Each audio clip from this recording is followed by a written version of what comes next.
দেশের এক সময়ের জনপ্রিয় অভিনেত্রী সাদিয়া জাহান প্রভা এখন ব্যস্ত সময় পার করছেন।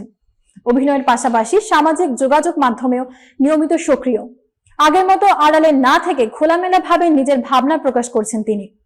সম্প্রতি এক ফেসবুক পোস্টে প্রভা লিখেছেন, যে ভদ্র সে ভদ্রতার খাতিরেই চুপ হয়ে যায়, আর অভদ্র মানুষটা ভাবে ওর জবাব দেওয়ার ক্ষমতা নেই। এই মন্তব্য মুহূর্তেই ভাইরাল হয়ে যায়। হাজারের বেশি প্রতিক্রিয়া আসে এবং শতাধিক ভক্ত মন্তব্য করেছেন। বেশিরভাগই প্রভার সঙ্গে একমত পোষণ করেছেন। প্রভা 2005 সালে মডেলিং দিয়ে অভিনয় জগতে পা রাখেন। এরপর একের পর এক নাটকে অভিনয় করে দর্শকের হৃদয়ে জায়গা করে নিয়েছেন। শুধু অভিনয় নয়, তিনি একজন দক্ষ মেকআপ আর্টিস্ট হিসেবেও নিজেকে প্রতিষ্ঠিত করেছেন। নিউ ইয়র্কে দ্য মেকআপ একাডেমি থেকে প্রশিক্ষণ নিয়েছেন। চলতি বছরে প্রভা 2টি সিনেমার ঘোষণা দিয়েছেন। সাদেক সিদ্দিকী পরিচালিত দেনা পাওনা ও ঝুমুর আসমা ঝুই পরিচালিত 2 পয়সার মানুষ। বর্তমানে এই 2টি চলচ্চিত্রের কাজে ব্যস্ত সময় কাটাচ্ছেন তিনি।